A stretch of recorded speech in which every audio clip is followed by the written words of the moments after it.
여러분, 오늘은 소아시아 7교회 중 두 번째 서머나 교회를 통해 하늘의 은혜를 좀 나누고 넘어가고자 합니다. 이 서머나 교회는 에베소 북쪽 80km 정도에 위치한 교회로 에베소라는 도시와 함께 항구 도시이고 에베소 다음으로 번창했던 도시, 이게 서머나라는 동네입니다. 여러분, 모든 항구 도시가 그렇듯이 서머나도 혼합 종교, 이교들이 성행하였고, 모든 로마의 도시들이 그렇듯이 황제 숭배의 중심지였던 곳이 서머나였습니다. 현재는 터키의 이즈미르라는 도시 이름 들어보셨죠? 이 이즈미르가 예전에 서머나였어요. 튀르키예의 이즈미르라는 도시로 소아시아의 7교회 중에 유일하게 남아있는 도시가 이 서머나 이즈미르라는 곳이죠. 여러분, 그런데 문제는 무엇이냐? 이곳에 이교 신앙과 황제 숭배 신앙과 함께 유대교인들이 이미 뿌리 깊이 자리를 잡고 있었다는 거죠. 근데 그 당시에는 황제가 수많은 종교들을 탄압하는 시대인데, 이 유대인들이 자기의 종교와 자신의 재산을 지키기 위하여, 여러분, 요즘에 많은 사람들이 그러듯이 기독교를, 그리스도인들을 희생양으로 삼았다는 거예요. 네로가 로마의 화제의 희생양으로 기독교인들을 삼았던 것처럼 유대인들도 그거에서 착안을 해서 그랬는지 모르지만 자신들의 재산과 자신들의 종교를 지키기 위하여 그리스도인들을 희생양으로 삼았다는 거예요. 여러분, 이 당시에 기독교가 가지고 있었던 세상으로부터 받았던 오해가 무엇일까? 성경 주석가 윌리엄 바클레이는 크게 6가지라고 얘기하는데 그냥 간단하게 듣고만 넘어가 보세요. 첫 번째는, 여러분, 우리가 성만찬을 할 때 이것은 그리스도의 몸이요, 이것은 그리스도의 피입니다, 이렇게 얘기를 하잖아요. 그걸 먹고 마시니까 그걸 보고서 진짜 인간의 몸과 인간의 피를 마시는 줄 알고, 야, 믿는 사람들은 식인종들이야, 뭐 너무나 많이 들었던 거죠. 두 번째, 여러분, 이 사람들이 예배하러 모였는데 그 당시에는 양반과 상놈이 있고 남자와 여자가 있고 많이 배운 사람과 못 배운 사람이 있고 귀족이 있고 천민이 있고 나눠서 예배를 드려야지 되는데, 여러분, 기독교인들은 뭐냐? 우리는 주 안에 하나, 남녀와 관계없이, 상하와 관계가 없이 모든 사람들이 모여서 하나님 앞에서 예배하고 친교와 교제하는 모습을 보면서 이 사람들이, 여러분, 그리스도인들은 부도덕하고 정욕적이고 방탕한 사람들이다. 남자 여자가 막 섞여서 논다. 귀족과 천민이 막 어울려서 논다. 아주 방탕하고 질서 없는 사람들이다. 세 번째는, 누군가 한 사람이 예수님을 믿으면 그 가족관계 속에 갈등이 생기잖아요. 그러니까 그걸 가지고 가정을 파괴하고 가족관계를 악화시키는 사람들이 기독교인이다. 네 번째, 여러분, 자기들은 무언가 형상을 놓고서 예배를 하는데 기독교인들은 형상 없이 예배하거든요. 그러니까 저건 이상한 거를 믿는 무신론자들이다. 다섯 번째, 당시 로마의 지배자였던 가이사를 자신들의 주라고 인정해야 되는데, 여러분, 그 당시에 로마의 시민권을 가졌던 사람들은 1년에 한 번 로마 황제를 섬기는 신전에 가서 가이사가 우리의 주입니다라고 고백을 해야지만 자기의 시민권을 유지할 수가 있었어요. 근데 이 서머나 교회의 교인들은 가이사를 주로 인정해버리면 예수님을 주인으로 인정하지 못하니 자기의 시민권을 포기하고 고백을 하지 않아 시민권을 버렸거든요. 근데 그 시민권을 버린 가이사를 주라고 인정하지 않는 것을 보고 이 그리스도인들은 국가에 불충성하는 시민이요, 잠재적인 혁명가들이다, 반역을 일삼는 자들이다. 마지막 6번째, 여러분, 이 기독교인들이 종말을 이야기하잖아요. 마지막 때를 이야기하잖아요. 그걸 보면서 이 사람들은 시국을 어지럽히고 세상을 방화시키는, 네로가 한 것처럼 세상을 불로 방화하려고 하는 방화자들이다. 이런 오해를, 모함을 유대인들이 로마 당국과 어울려서 기독교인들에게 누명을 씌웠다는 거죠. 여러분, 이것들이 일반적으로 퍼져가지고 실제적으로 이 서머나 교회에서 그 당시에만 12명의 사람들이 순교를 했어요. 11명의 사람은 원형 경기장에서 사자에게 던져졌고, 한 명은 이 서머나 교회를 떠올릴 때 우리가 제일 먼저 떠올리는 폴리캅이라는 목사님인데, 여러분, 이 폴리캅 목사님의 순교 이야기는 저와 여러분이 너무나 잘 아니까 굳이 길게는 안 하고 간단하게 말씀을 드리면, 폴리캅이 황제를 주라고 인정하지 않고 예수님을 주님이라고 인정을 하니 이 믿음의 수장이었던 서머나 교회의 담임이었던 폴리캅 목사님을 총독이 소환을 해요. 그러면서 뭐라고 협박을 하냐면 너 가이사가 주라고 인정을 해라. 그러면 내가 너를 살려주고 네가 가이사를 주라고 황제를 주라고 인정하지 않으면 내가 너를 죽일 것이다. 협박을 하죠. 근데 이 폴리캅 목사님이 그 협박 앞에 뭐라고 이야기를 하냐면 총독이시여, 내가 살아오는 86년 동안 하나님은 한 번도 나를 섭섭하게 하신 적이 없고 한 번도 나를 배반하신 적이 없는데 내가 이제 와서 어떻게 나를 한 번도 배반한 적이 없고 나를 한 번도 섭섭하게 하신 적이 없는 예수님을 내가 배반하겠습니까? 나는 그러지 못합니다. 그냥 죽이십시오. 이래서 화형을 처해져서 쓰러진 것이 이 폴리캅의 순교 이야기라는 거죠. 여러분, 이 서머나 교회를 통해서 우리가 기억해야 되는 세 가지가 있어요. 첫 번째, 오늘 본문에 보니까 이 서머나 교회는 끝까지 신앙을 지키며 죽도록 충성한 교회. 저와 여러분이 서머나 교회처럼 끝까지 신앙을 지키며 죽도록 충성하는 교회가 되시기를 주님의 이름으로 간절히 축원합니다. 두 번째는 무엇이냐? 여러분, 소아시아의 7교회 가운데 이 서머나 교회는 빌라델피아 교회와 함께 예수님께서 책망할 거리가 없이 칭찬할 거리만 있었던 교회. 이게 두 번째. 책망할 거리는 없고 칭찬할 거리만 있었던 교회가 두 번째. 세 번째, 오늘 본문 9절에 보니까 내가 내 환난과 궁핍을 알거니와 실상은 내가 부유한 자라. 시민권을 포기했으니 여러분, 세상에서 잘 먹고 잘 살 수가 없었거든요. 가난하게 살 수밖에 없었거든요. 세상 사람들은 믿는 사람들이 가난하다고 욕을 했는데 여러분, 실상 하나님이 보시기에 이 서머나 교회 교인들은 실상은 부유한 사람, 세상적으로 보기에는 가난하지만 영적으로는 부유한 사람. 여러분, 세상에 크지만 작은 교회가 있고 작지만 큰 교회가 있거든요. 이 서머나 교회가 작지만 큰 교회였다라는 거, 요 세 가지. 그럼 이 세 가지를 통해서, 서머나 교회를 통해서 성경이 우리에게 말씀하시는 바가 무엇일까? 일반적인 것들은 좀 차치하고 기억해야지 되는 것 몇 가지만을 잠깐 말씀드리면, 첫 번째, 여러분, 이 서머나 교회를 통하여 우리가 꼭 알아야지 되는 것은 앞서 말씀드린 것처럼 끝까지 충성하는 성도, 죽도록 충성하는 교회가 되어야 된다라는 것입니다. 예전에 유시무종, 시작은 있는데 끝이 없다, 뒤끝이 흐린 사람들 있잖아요. 뭐 하나님의 일을 할 때는 그냥 막 소리 지르고 막 열심히 하는데 끝에 가서는 흐지부지 뭔가 끝맺음이 안 되는 사람들이 있어요. 유시무종, 시작은 했는데 끝이 안 되는 사람. 여러분, 옛날 말에 이런 말이 있어요. 가다가 아니 가면 아니감만 못하다. 가다가 아니 가면 아니감만 못하다. 그래서 여러분, 믿음이라는 것은 끝이 중요하거든요. 처음도 중요하지만 끝이 중요하고 끝까지 충성하는 것이 좋고 끝까지 잘 믿는 것이 중요하거든요. 여러분, 성경에 보면 끝까지 충성한 사람이 있는가 하면 끝이 무린 사람이 좀 있어요. 뭐 끝까지 충성한 사람은 성경에 나온 위대한 하나님의 사람들이 다 그런 사람들이겠지요. 가장 대표적인 사람은 모세와 다윗. 여러분, 이 사람들은 자기가 나이 들었음에도 불구하고 끝까지 하나님의 일들을 감당했어요. 나이가 들었음에도 불구하고 힘에 부침에도 불구하고 끝까지 하나님의 일들을 감당하고, 왕이 되었으면 이제는 이만큼 섬기고 이만큼 다녔으면 더 이상 뭐 더 섬길 게 뭐가 있어 라고 생각이 들겠지만, 다윗은 왕이 되고 난 후에도 여전히 하나님을 향하여 열심을 내었던 사람. 근데 요 두 사람이 끝이 좋은 사람이라고 얘기할 수 있었던 이유는 한 가지가 있어요. 여러분, 이 모세도 그렇고 다윗도 그렇고 말년에 마지막 기도 제목을 하나님께 내놔요. 내가 지금까지 이렇게 믿었고 이렇게 다녔으니 이런 기도 제목 내놓으면 하나님이 당연히 들으시겠지. 내가 지금까지 어떻게 하나님을 섬겼는데, 지금까지 어떻게 교회를 다녔는데 이 마지막 소원은 하나님이 들어주시겠지 라고 생각하여 모세가 하나님께 마지막 소원을 하죠. 하나님, 나도 가나안 땅에 들어가게 해주세요. 모세도 하나님께 소원을 올리죠. 하나님, 내가 이만큼 됐으니 성전을 지어서 하나님께 드릴 수 있게 해주세요. 근데 그 마지막 소원을 하나님께서 예스한 것이 아니라 노를 하잖아요. 아니, 너는 가나안 땅을 바라보기는 하지만 그 땅을 밟을 수는 없어. 아니, 네가 성전을 짓는 그 마음은 내가 받겠는데 너는 성전을 지을 수 없어.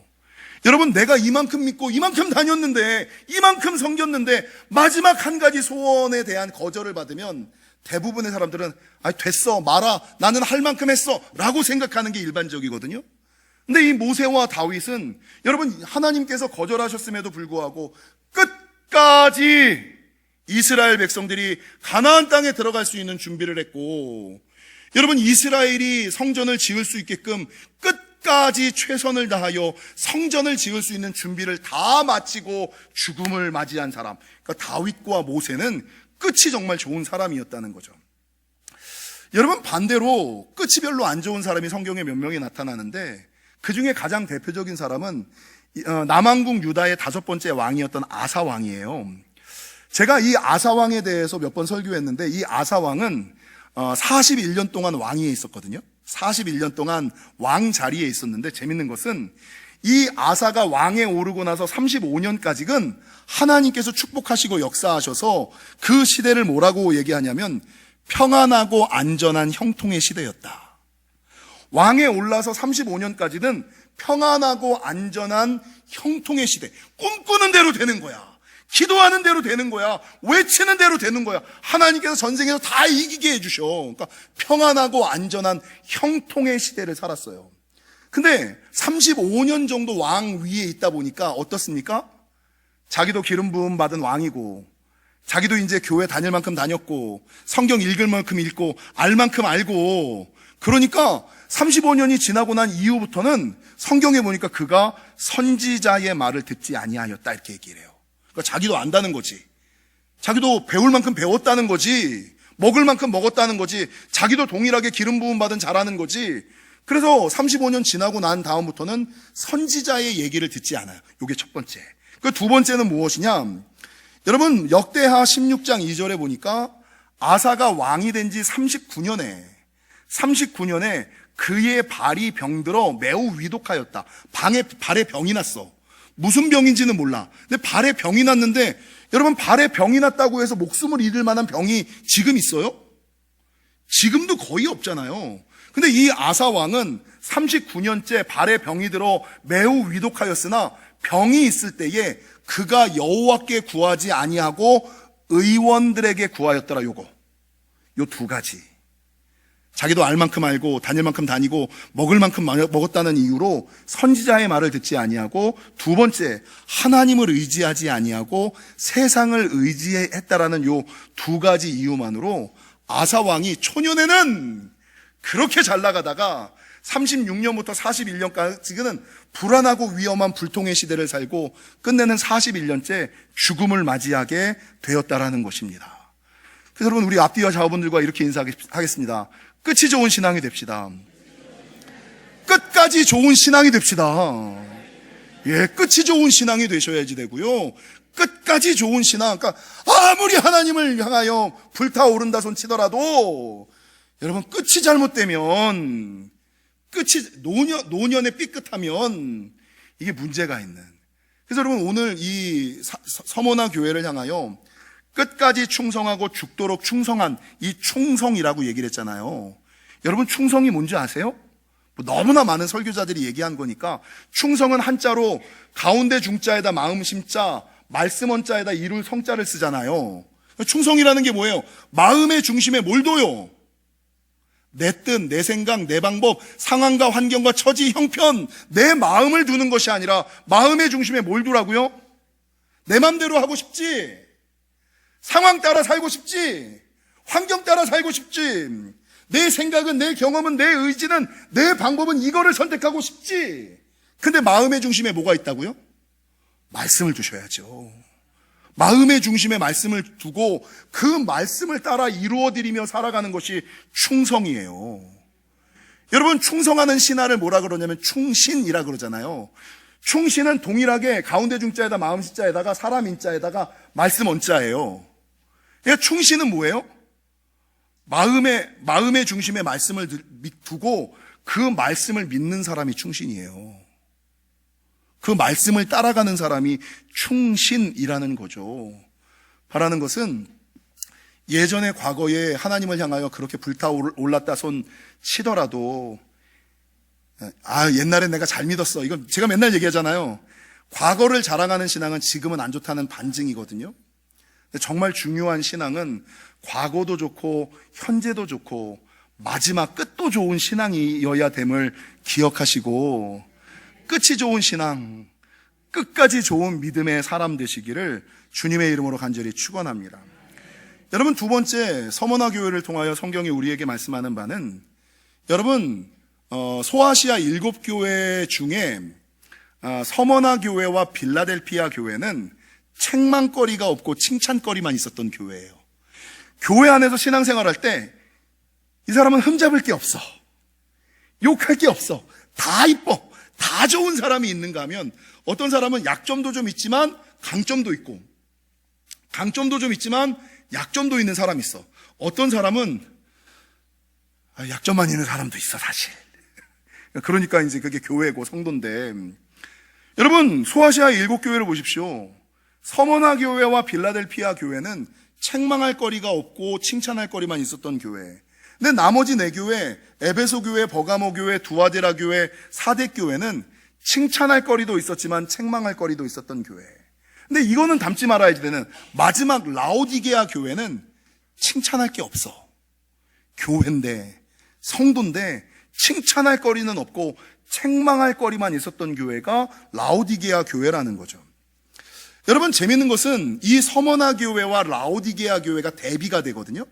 근데 오늘 보면 2장 9절에 보면 이 서머나 교회를 향하여는 성경이 뭐라고 증거하냐면, 내가 내 환난과 궁핍을, 그러니까 환난 가운데 있는 교회, 궁핍, 가난한 교회, 이게 서머나 교회거든요. 환난 가운데 있는 교회, 가난한 교회를 향하여는 실상은 네가 부유한 교회라. 네가 가난한 교회지만 너는 부자 교회야. 너는 작은 사람이지만 큰 사람이야. 이렇게 서머나 교회를 향하여서는 말씀하는 거예요. 근데 한 장 뒤로 넘겨서 요한계시록 3장 17절을 보세요. 요한계시록 3장 17절은 라오디게아 교회를 향하여는 뭐라고 말씀하시느냐? 여러분, 이 라오디게아 교회는 큰 교회였고 부자 교회였거든요.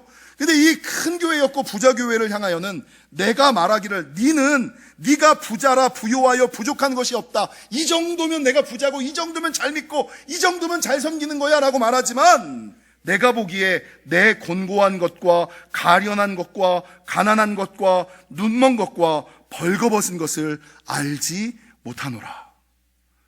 여러분, 신앙생활을 하다 보면 성도를 바라보거나 교회를 바라볼 때마다 크지만 작은 교회가 있고 작지만 큰 교회가 있고, 작지만 강한 사람이 있는가 하면 크지만 작은 사람.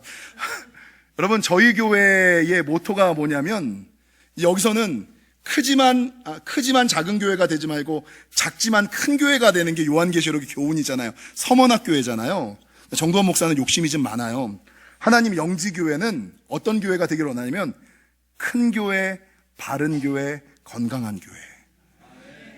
크면 건강하기가 쉽지 않고 크면 바르기 쉽지가 않거든요. 근데 왜 하나님이 하시면 그게 왜 안 될까? 그래서 제 소원은 기도 제목은 무엇이냐? 하나님, 큰 교회, 바른 교회, 크면서도 바른 교회, 바르면서도 건강한 교회가 되게 하여 주시옵소서.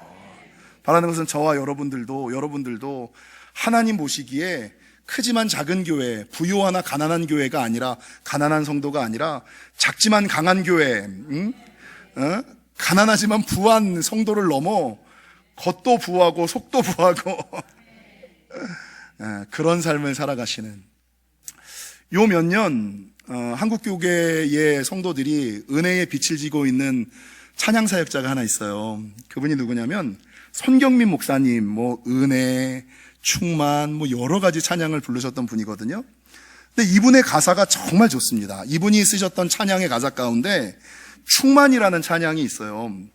이 충만이라는 찬양의 가사가 오늘 서머나 교회, 작지만 강한 교회, 겉으로 보기에는 가난하지만 실상을 보기에는 부한 그런 사람의 삶이 어떠한지를, 그런 사람의 마음과 영혼의 상태가 어떠한지를 보여주는 것이 이 손경민 목사님의 충만이라는 찬양인 것 같아요. 이 손경민 목사님의 충만이라는 찬양의 가사를 좀 읽어드리면, 무명이어도 공허하지 않은 것. 안 알려줘도 공허하지 않아. 왜 이름이 나야 되지? 왜 유명해져야 되지? 무명이어도 공허하지 않은 것은 예수 안에나 만족함이라. 가난하여도 부족하지 않은 것.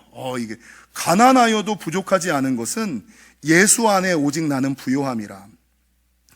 고난 중에도 견뎌낼 수 있는 것은 주의 계획을 믿기 때문이고, 실패하여도 일어설 수 있는 것은 예수 안에 오직 나는, 예수님이 나로 하여금 승리하게 해주실 것을 믿으니까.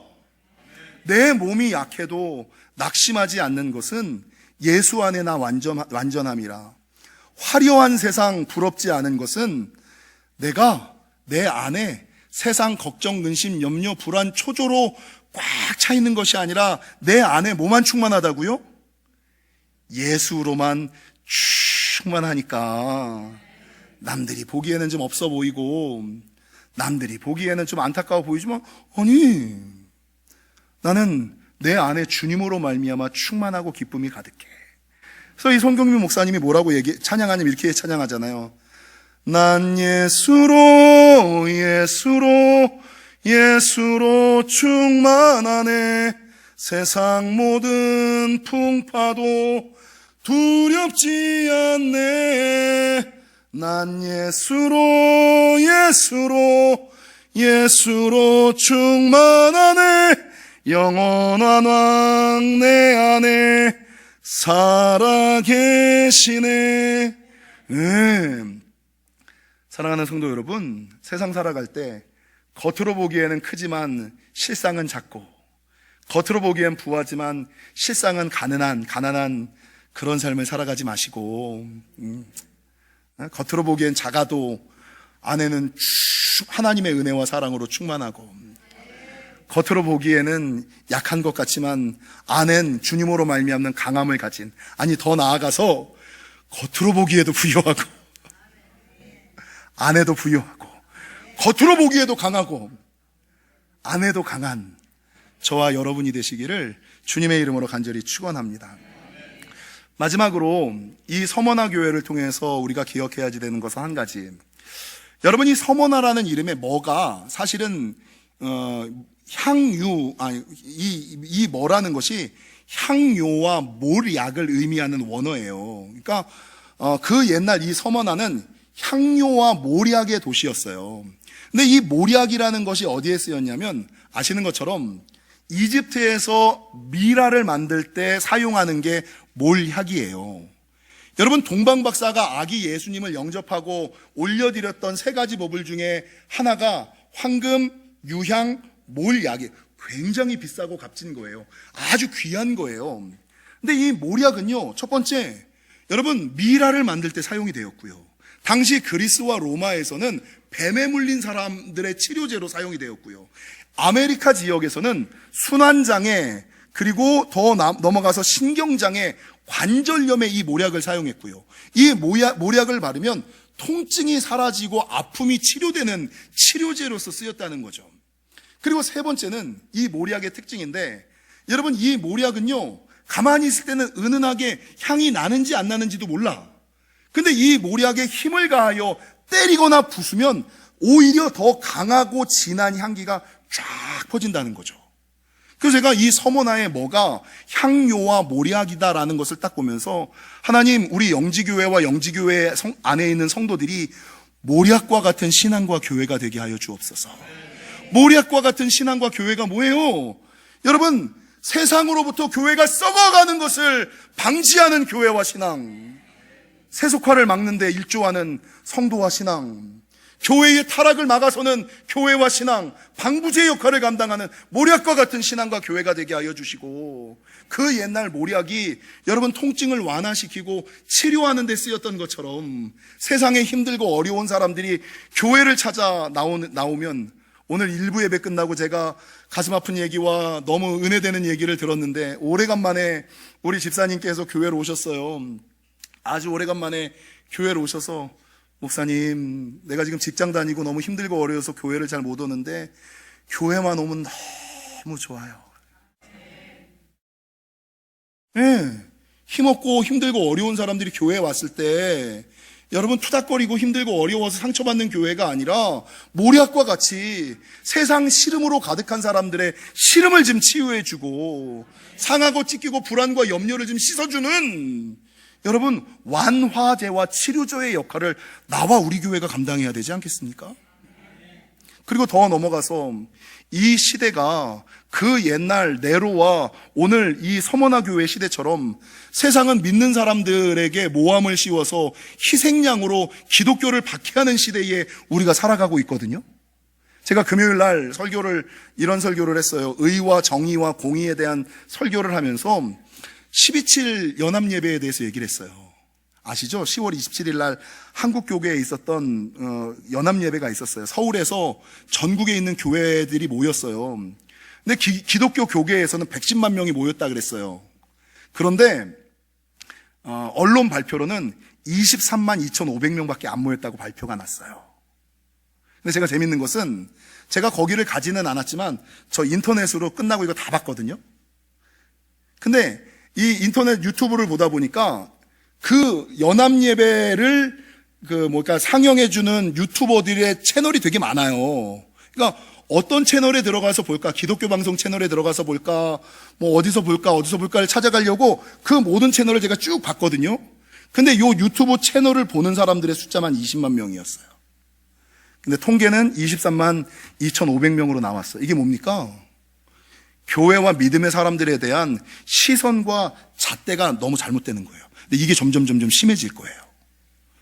근데 그렇다고 해서 교회와 믿음의 사람들에 대한 오해와 모함과 박해가 많아진다고 해서 우리가 쓰러지거나 넘어지거나 물러서는 신앙이 아니라, 그 옛날 모략이라는 것은 밟으면 밟을수록, 누르면 누를수록 오히려 더 강하고 진하고 아름다운 향기를 뿜겨낸 것처럼, 저와 우리 영지교회가 이 힘들고 어려운 시대에 모두 교회가 죽었고 성도가 죽었다라고 이야기하는 시대에 눌리면 눌릴수록, 밟히면 밟힐수록 우리 영지교회와 저와 여러분들은 오히려 더 강하고 진하고 아름다운 향기를 내뿜는 교회가 되었으면 좋겠다.